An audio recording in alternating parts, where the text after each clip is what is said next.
ಹರಿ ಓಂ ಸರ್ವೇಭ್ಯೋ ನಮಸ್ಕಾರ.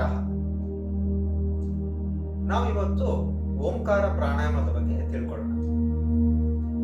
ಓಂಕಾರ ಪ್ರಾಣಾಯಾಮದ ಮಹತ್ವಗಳು, ಓಂಕಾರ ಪ್ರಾಣಾಯಾಮದ ಸರಿಯಾದ ಕ್ರಮ, ಜೊತೆಗೆ ಓಂಕಾರ ಪ್ರಾಣಾಯಾಮದಿಂದ ಆಗುವ ಲಾಭಗಳ ಬಗ್ಗೆ ಇವತ್ತು ತಿಳ್ಕೊಳ್ಳೋಣ. ಮೊದಲು ಓಂಕಾರದ ಮಹತ್ವ ತಿಳ್ಕೊಳ್ಳೋಣ. ಪತಂಜಲಿ ಮಹರ್ಷಿಗಳು ಹೇಳಿದ ಹಾಗೆ ಇದು ಒಂದು ಪ್ರಾಣಾಯಾಮದಿಂದ ನಾವು ಹಲವಾರು ಲಾಭಗಳನ್ನ ಪಡಿಬಹುದು. ಇದು ತುಂಬಾ ಮುಖ್ಯವಾದ ಪ್ರಾಣಾಯಾಮ ಮತ್ತು ತುಂಬಾ ಸುಲಭವಾದ ಪ್ರಾಣಾಯಾಮ. ಹೇಗೆ ಅಂತಂದ್ರೆ ಒಬ್ಬ 4 ವರ್ಷದ ಅಥವಾ 5 ವರ್ಷದ ಮಗುವಿನಿಂದ ಹಿಡಿದು ವಯೋವೃದ್ಧರವರೆಗೂ ಕೂಡ ಈ ಪ್ರಾಣಾಯಾಮವನ್ನು ಮಾಡಬಹುದು. ಜೊತೆಗೆ ಓಂಕಾರ ಪ್ರಾಣಾಯಾಮ ಹೇಗೆ ಅಂತಂದ್ರೆ ನಾವು ಕೇವಲ ನಮ್ಮ ಉಸಿರು ಮತ್ತು ಬಾಯಿ ಈ ಎರಡೇ ಅಂಗಗಳಿಂದ ನಾವು ಓಂಕಾರ ಪ್ರಾಣಾಯಾಮ ಮಾಡಬಹುದು. ನೀವು ಗಮನಿಸಿರಬಹುದು, ಓಂಕಾರದಲ್ಲಿ ಅಕಾರ, ಉಕಾರ ಮತ್ತು ಮಕಾರ ಇದೆ. ಈ 3 ಸ್ವರಗಳನ್ನ ಉಚ್ಚಾರ ಮಾಡ್ಬೇಕಾದ್ರೆ ನಮ್ಮ ನಾಲ್ಗೆ ಬಳಕೆನೇ ಬೇಕಾಗಿಲ್ಲ.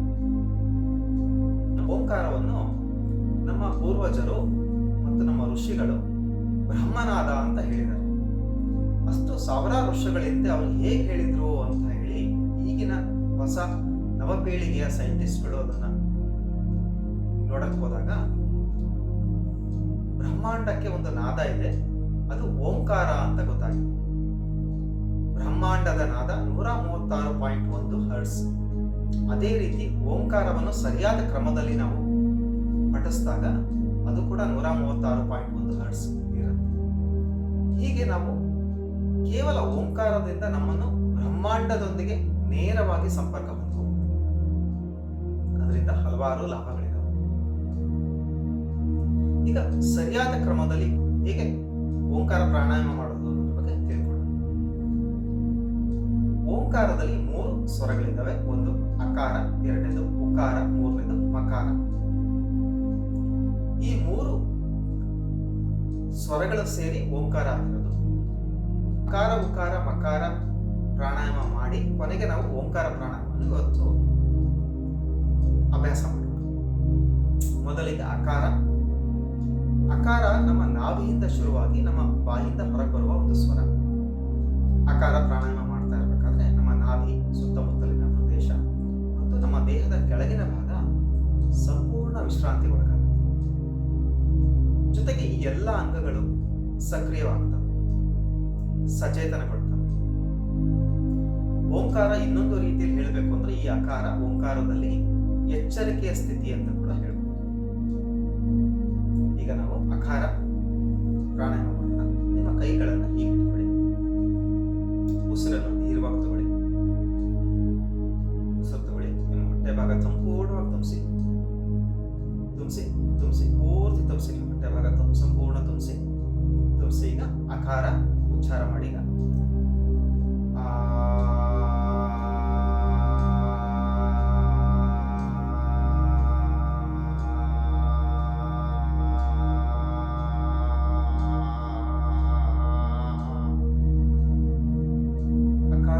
ಉಚ್ಚಾರಣೆ ಅಥವಾ ಅಕಾರ ಪ್ರಾಣಾಯಾಮದಿಂದ ನಮ್ಮ ದೇಹದ ಕೆಳಗಿನ ಭಾಗ ಸಂಪೂರ್ಣ ವಿಶ್ರಾಂತಿ ಒಳಗಾಗುತ್ತೆ. ಈಗ ಉಕಾರ ಪ್ರಾಣಾಯಾಮ ಮಾಡೋಣ. ಉಕಾರ ಪ್ರಾಣಾಯಾಮ ನಮ್ಮ ದೇಹದ ಮಧ್ಯದ ಭಾಗದಿಂದ ಹೊರಟು ಬಾಯಿಂದ ಹೊರಬರುವ ಒಂದು ಸ್ವರ. ಉಕಾರ ಪ್ರಾಣಾಯಾಮದಿಂದಾಗಿ ನಮ್ಮ ದೇಹದ ಮಧ್ಯದ ಭಾಗದಲ್ಲಿರುವ ಎಲ್ಲಾ ಅಂಗಗಳಿಗೂ ವಿಶ್ರಾಂತಿ, ಜೊತೆಗೆ ಈ ಎಲ್ಲಾ ಅಂಗಗಳು ಸಚೇತನಗೊಳ್ತವೆ. ಉಕಾರ ಪ್ರಾಣಾಯಾಮವನ್ನು ಓಂಕಾರದ ನಿದ್ರಾ ಹಂತ ಅಂತ ಕೂಡ ಹೇಳ್ಬೋದು. ಈಗ ಉಕಾರ ಪ್ರಾಣಾಯಾಮ ಮಾಡೋಣ. ಕೈಗಳನ್ನು ಎರಡು ಹೀಗೆ ಇಟ್ಕೊಳ್ಳಿ. ನಿಮ್ಮ 2 ಬೆರಳುಗಳು ತಾಕಿರಲಿ. ನಿಧಾನವಾಗಿ ಉಸಿರು ತಗೊಳ್ಳಿ.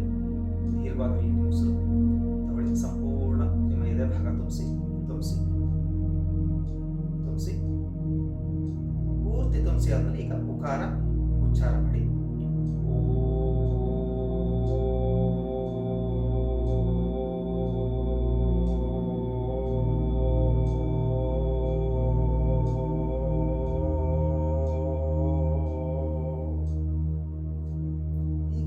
ಉಚ್ಚಾರ ಮಾಡ್ತಾ ಇರಬೇಕಾದ್ರೆ ನೀವು ಗಮನಿಸಿರ್ಬೋದು, ನಿಮ್ಮ ದೇಹದ ಮಧ್ಯದ ಭಾಗ ಕಂಪನಕ್ಕೊಳಗಾಗ್ತಾ ಇದೆ. ಜೊತೆಗೆ ನಮ್ಮ ದೇಹದ ಮಧ್ಯದ ಭಾಗದಲ್ಲಿರುವ ಎಲ್ಲ ಅಂಗಗಳನ್ನು ನಾವು ಸಚೇತನಗೊಳಿಸ್ಕೊಂಡಿದ್ದೀವಿ.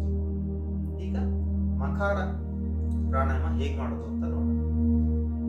ಮಕಾರ ಪ್ರಾಣಾಯಾಮದಲ್ಲಿ ತಲೆಯ ಭಾಗ ಕಂಪನಗೊಳಗಾಗುತ್ತೆ, ಸ್ವರ ಮೂಗಿಂದನೇ ಹೊರಗೆ ಬರುತ್ತೆ. ಮಕಾರ ಪ್ರಾಣಾಯಾಮ ಮಾಡ್ತಾ ಇರಬೇಕಾದ್ರೆ ನಾವು ಉಸಿರನ್ನ ಮೂಗಿಂದ ಒಳಗೆ ತಗೊಳ್ಳೋಣ. ಹೊರಗೆ ಬಿಡಬೇಕಾದ್ರೆ ನಾವು ಗಮನಿಸ್ಲಿಕ್ಕೋಸ್ಕರ, ನಮ್ಮ ತಲೆಯ ಭಾಗದ ಕಂಪನವನ್ನು ಗಮನಿಸ್ಲಿಕ್ಕೋಸ್ಕರ ನಾಲ್ಗಿನ ಸುರುಳಿ ಸುತ್ಕೊಳ್ಳಿ. ಸುರುಳಿ ಸುತ್ತಕೊಂಡು ನಮ್ಮ ಬಾಯಿಯ ಮೇಲ್ಭಾಗಕ್ಕೆ ಅದನ್ನ ಸ್ಪರ್ಶಿಸಿ. ಆಗ ನಮ್ಮ ತಲೆಯ ಭಾಗದಲ್ಲಿ ಆಗ್ತಾ ಇರುವ ಕಂಪನಗಳು ನಾವು ಗಮನಿಸ್ಕೋಬಹುದು. ಎರಡು ಕೈಗಳು ಚಿನ್ಮುದ್ರೆಯಲ್ಲಿ ದೀರ್ಘವಾಗಿ ಉಸಿರು ತಗೊಳ್ಳಿ,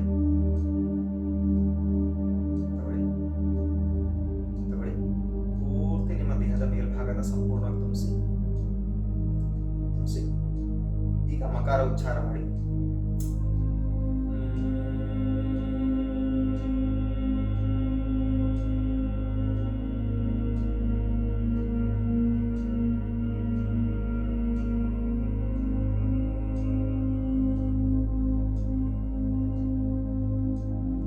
ಮಕಾರ ಉಚ್ಚಾರ ಮಾಡ್ತಾ ಇರಬೇಕಾದ್ರೆ ನೀವು ಗಮನಿಸಿರುವುದು ನಿಮ್ಮ ತಲೆಯ ಭಾಗ ಕಂಪನಕ್ಕೊಳಗಾಗ್ತಾ ಇದೆ.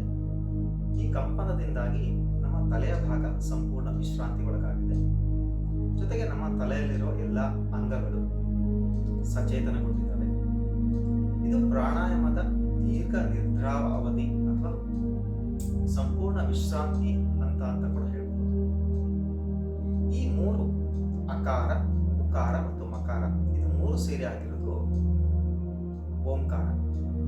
ಹೀಗೆ ಓಂಕಾರವನ್ನು ನಾವು ಹೀಗೆ ವಿಂಗಡಿಸಿಕೊಂಡು ಓಂಕಾರನ ಹೇಳಬೇಕಾಗುತ್ತೆ. ಹೀಗೆ ಹೇಳೋಣ. ಹೇಗೆ ಅಂದ್ರೆ ಅಕಾರ, ಉಕಾರ ಮತ್ತು ಮಕಾರವನ್ನು 1:1:2 ರೇಷಿಯೋದಲ್ಲಿ ಹೇಳೋಣ.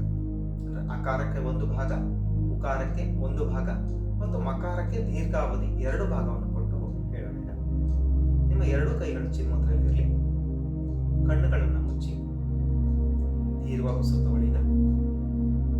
ನಿಮ್ಮ ಹೊಟ್ಟೆ ಭಾಗ ತುಂಬಿಸಿ, ನಿಮ್ಮ ದೇಹದ ಮಧ್ಯದ ಭಾಗ ತುಂಬಿಸಿ, ನಿಮ್ಮ ದೇಹದ ಮೇಲು ಭಾಗ ತುಂಬಿಸಿ, ಪೂರ್ತಿ ತುಂಬಿಸಿ. ಈಗ ನಿಮ್ಮ ದೇಹವನ್ನು ರಿಲ್ಯಾಕ್ಸ್ ಮಾಡ್ಕೊಳ್ಳಿ. ಈಗ ಓಂಕಾರ ಉಚ್ಚಾರ ಮಾಡಿ.